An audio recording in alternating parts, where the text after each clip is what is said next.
Oh, the B-52's. Yeah. Such a unique band. Yeah. Oh, yeah. So you produce Cosmic Thing, like it's their comeback. Ends up being their biggest project. Yeah, Love I Shack. co-produced it with Nile. With Nile Rodgers, pretty good co-producer. Yeah. Nice team, the two of you. Well, he did half the songs, I did half the songs. Oh, okay, great. So, in prepping for that album, like when you hear the B-52's being like, okay, here's our new song, and they like play you Love Shack, like what do you think when you hear this? Love Shack was a weird one because it wasn't a finished song. It was not one of the songs that was even in consideration. The songs, I went up there, we went to Woodstock, Dreamland Studios, and there were 5 songs that they sent me, and we cut the 5 songs. We finished a day early, and we were on a roll. So I was like, well, you got another one? And the way they write songs is that they'll play a groove, and the 3 singers will just start stream of consciousness improvising. Mm-hmm. They'll do it for half an hour. Then they sit down with yellow legal pads. And when a great line comes by, they write it on the yellow legal pad and they tape it to the wall. And they start up at the top, but near the ceiling. And kind of when it gets down to the floor, it's like, all right, let's cut this together. So Love Shack was a jam on this groove that was kind of like Cool Jerk by the Capitals, right? And it was, they played me a cassette of them improvising all these things. They said, can you figure, we don't know how to get this down from 35 minutes, right? Where's the song here? So from 35 minutes. Yeah. So it's like in 10, I just said, give me 10 minutes. And I looked at all the lyrics and it seemed like the chorus was the bit about the Love Shack where it moved to different chord changes. So that's the central theme. So, all right, it's Love Shack. And then I just cut it together into a 3.5 minute thing. And we went out to cut it. And the first take was like just killer. But when we got to the Tin Roof Rusted line, Cindy sings, right? Yeah. Your tin roof rusted. Boom, Love Shack. There was something in the way she read the line. She started out with like too much exuberance, and then she brought it down, and it was like a manic episode in 12 seconds, but it got very emotional. Yeah. First of all, what the fuck does your tin roof rust? Yeah. Why is that emotional? But her reading of it was so deep, man, that it threw everybody in the band, and they came in wrong.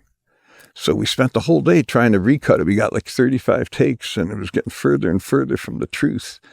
And then finally we said, wait, we're losing the thread. Let's go back to the first one, which was perfect till the band didn't come in right off of Tin Roof. So we just punched everybody in, and it's the first take. Wow. A couple of years ago, I got the multi-track. I was always wondering what was going on with it, because it was a very emotional session. It was the first time they recorded without Ricky being there.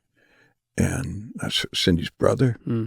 They were all so close, and they didn't know if they could be a band without him. Yeah. So I thought maybe that was just the steam of the emotional. It was her burning off emotional steam on that line. Then I listened to the multi-track, and I think what happened was she was singing "Bang, bang, bang on the door, baby." And she was singing it with such power, and she missed the cue to cut off. So she started too exuberant, and then she went, anyway, whatever it was, it was just magic. That's magic. That is definitely magic. And to be honest with you, no one knew that was going to be a hit. That was like the 4th single off the record. It wasn't even going to be a single. And then some disc jockey in Chicago started playing it, and they got good response on the phones. So it started growing in a very grassroots way. Wow. I think the record company had kind of given up on them. Wow, that's incredible. It grew like that. And then it got to be Christmas time, and I can't remember what the album was, but Warner's was basing their Christmas push on some Superstar album that stiffed. Mm-hmm. So now they got a problem in their 4th quarter. Yeah. what's the path of least resistance? Well, they're playing this song in Chicago. It's got some momentum going. And then once the big machine kicked in, I think we sold something like 7 million singles from that album. So crazy. And it makes no sense. It had nothing to do with what was fashionable at that moment. Right. But it was just double dipped in magic, man. Yeah. It's a contagious song. Yeah. Yeah. You can't help but like stare at it and listen to it. And then of course groove. Like, and you can go deep into it. If you start checking out the nuances and Fred's delivery, man, it'll keep you entertained for days on end. And Fred sings like it's interesting to hear that it was this massive jam in an extra time session that you came and assembled and cut down, because like Fred sings less than in most songs, I feel like, with that. We just went by lines, but actually they're pretty cognizant of people singing more or less, and it's actually pretty evenly divided. Yeah.